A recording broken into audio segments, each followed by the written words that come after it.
All right, ladies and gentlemen, what's going on? So today I want to talk about the difference between looking successful and actually being successful, right? So, as I always talk about in our society, us young people, we are pushed towards consumption. Pretty much everybody is, but I think young people are more victim, or we fall victim to the consumption standard of our society far more than other people, simply because we're young and we want things, right? But what comes with this desire to have so many things and look good is a dilemma where if you consume too much, you're going to be broke, pretty much, just to say it straight up. And a lot of young people struggle with this, in my opinion, right? So that's what I want to talk about in today's video. Essentially, having flashy cars, wearing nice clothes, wearing overly nice clothes, doing a lot of things that you pretty much cannot afford to do, in the hopes of looking successful or looking like you're like balling or whatnot, is what I want to talk about. So let's get into it. So essentially, the reason why I think this matters is because if you are somebody who falls victim to this mindset where you have to constantly flex for other people, right, it's going to be hard for you to save money. Like I said, I'm just going to try to keep this shit as simple as possible. It's going to be pretty hard for you to save a lot of money. So the points that I have here, if you're chasing your image, it leads to you having or making bad financial decisions. And examples of this, maxed out credit cards, which a lot of people have. They have multiple credit cards that they struggle to pay off and they don't really take serious because they spent or because they just want to buy the things that they want. So they'll just use a credit card. Card payments, probably like the number one. Always talk about that. Card payments are not good for most people. And on top of just card payments being bad in general, most people who have card payments don't. They're not smart about the card payment that they have. They'll take out a car loan for some shit that they cannot afford, or it's like $500, $600 a month, and then they put themselves in a hole pretty much. So these are just a couple examples, and then overall, I guess you can say having a flashy lifestyle with no savings. That's what I have here as well. Because let's say you have like a nice job and you actually make good money. In theory, you can afford to buy all of the things that you want to flex with in cash, right? Like let's say you like to buy designer clothes. You can buy all of these things in cash, right? So like you're not necessarily going to be struggling to afford these things, but if you're foregoing the ability to save money in exchange for having these nice flashy items, then that's also a poor financial decision in hopes of looking like you're that guy. Perception is reality, or at least that's what the common catchphrase is in our society. Perception is reality. But when it comes to money, my opinion, and it's not even an opinion, this is a fact, perception is not reality. So you can make people think that you have a lot of money by the car that you drive or how you dress, right? Like you can definitely give off a certain image. But again, the reason why I'm emphasizing that perception is not necessarily reality in this case is that just because people perceive you as being somebody who has money, you might drive a nice car, you might have nice things, you might have etc., right? Just anything that might give you the image of somebody that's a baller, right? In reality, you could be one of those people who has a low bank account. It's very, it probably is common. I mean, I'm not sure off the top of my head, but it probably is common for a lot of people who look like they're balling, have a nice car, has a Mercedes or whatever, and they really don't have any money in their bank account. So this is the point I'm trying to make. Perception, when it comes to money and your wealth, money management, etc., perception is not reality. Okay, if you're a young person watching this, you can think that you can make people believe that you have a lot of money and that you have all of these things going for yourself if you buy nice things, if you buy jewelry, nice clothes, a nice car, nice shoes, etc. Right? But your bank account, when you open your bank account in the club and it's like 3 a.m. and you don't have no money, that's the truth. Okay, that's the true you. You're broke. Okay, and most people are in that bucket. Most young people, especially, because we overconsume. We buy too much stuff, especially out of the hopes of looking good. So that's the point I'm trying to make here. Okay, and then to make this point a little bit more personal to me being a black person, our entire like culture, like the African American culture in America, is heavily geared towards flexing in its entirety, right? Like that's damn near what the entire black culture is about, is flashing your money and having chains and having nice clothes and looking the part, etc. I don't even know why I just said etc. Just pretty much summarizing it like that, right?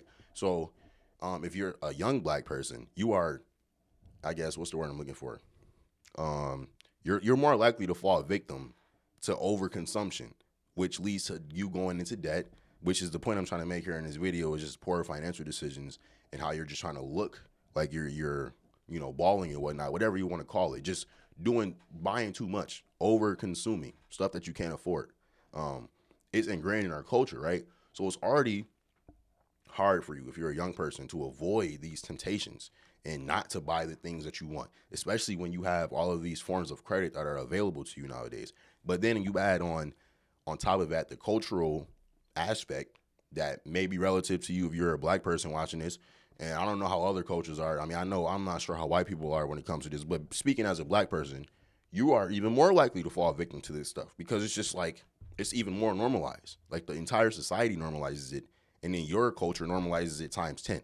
So you don't even think twice about going into debt to get a Mercedes or a BMW or anything. You don't think twice about going into credit card debt to buy some things that you might want. So pretty much summarizing the points that I just made, you have the flex culture plus the normalized debt that is, I guess, prevalent in our society. And in my opinion, this is a dangerous combination. And this is what I think young people need to try to learn how to avoid the most, because I always talk about debt, right? And debt is just one aspect of this, right? But as I said in my last point about the culture, if the entire culture is also motivated towards trying to flex and trying to buy nice things that you can't afford at a young age, then that combination of two things where it's like you have the flex culture and then the entire society normalizes debt by itself, it is almost impossible for the average person to live a life where they don't go into debt in some form. And this is why I think the system is rigged in and of itself, because it's damn near impossible for you to avoid playing the game in some capacity, right? So this is why I think it's important to understand exactly how the system works so that you can like maneuver your way through this shit. And then when you have these two things playing against you as a young person, it makes it 10 times harder if you just going through life not really caring and you're just buying shit. So like I said in the beginning of the video, some common mistakes that young men make: overspending on cars, overspending on jewelry, overspending on clothes, anything that leads to your appearance being better. I think a lot of young men overspend in these areas out of hopes of pursuing an image again, there's nothing wrong with wanting to look good at all, and I think you should prioritize that as well. But everything that I say always goes back to you should be smart about it. If you're being stupid with your money and going into debt to do any of the things that I'm talking about right now, that's not a smart decision. You're not exercising smart money management skills. So then this leads to, I guess, the point of this video that I'm trying to make here is this overall difference between looking like you're successful and actually being successful. If you are a person, I'm in my early 20s, right? If you're watching this, I'm going to assume you're probably a young person as well. So let's say 20 years from now, when we're all in our 40s or 50s and whatnot, the difference between the person who's in their 40s and 50s who actually has wealth and actually has something to show for the work that they've done over the last 20 years of adulthood versus the person who doesn't have anything to show for it is this mindset that I'm talking about, where you have a desire to flex. And me saying a desire to flex might be an urban way of putting it, but y'all niggas know what the fuck I'm talking about. If you trying too hard to look like you got it and you trying to just look like, oh, I'm that boy, I got all this money, I got bread, etc., that's how you gonna end up broke when you're 40 years old, because you're gonna end up continuously making poor money decisions, overspending on things you don't really need, and you're never gonna end up saving any money over long term, which if you actually took the time out to worry about that, you will be able to buy all of the shit you want to buy now when you're in your 40s. And it is a little unfair how we have to pretty much wait until we're older to get all of the things that we want right now.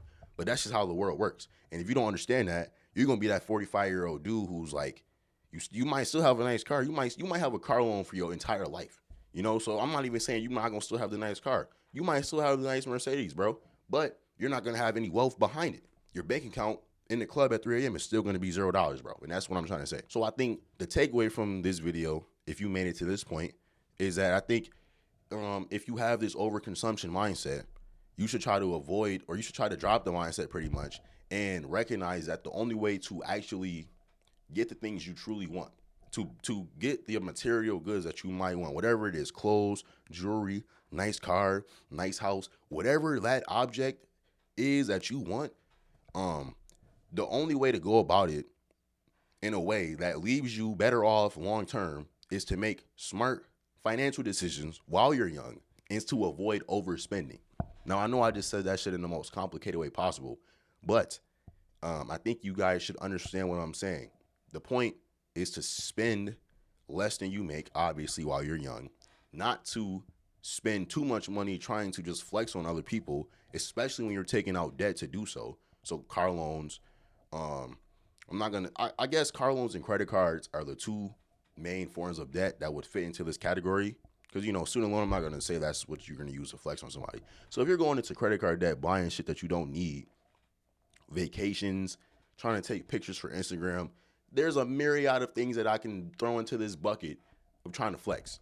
But it all comes down to how you manage your money in relation to that. If you have $1 million and you want to flex, go ahead, bro. But if you're broke and you're a young person struggling to get by, you have no investments, no assets, no true plan for your future, you should not be worried about flexing.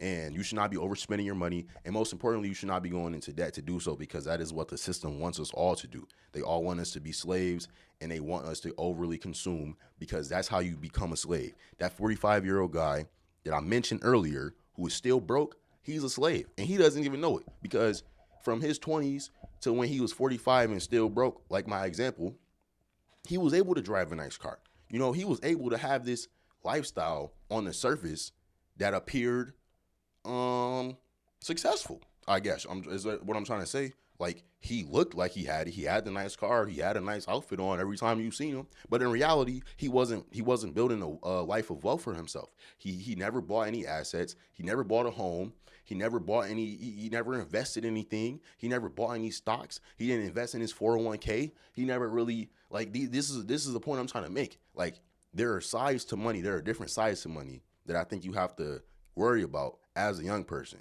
And buying things and having nice clothes and nice cars is one side of it, but also worrying about your future and your investments and just your money long term is another side of it that we don't care too much about, and that's the problem. So that's the point I'm trying to make in this video. I think I went long enough. I hope you guys understood what I'm trying to say here. I know I'll be trying to make some shit sound like extra confusing for no reason, but you get what I'm saying.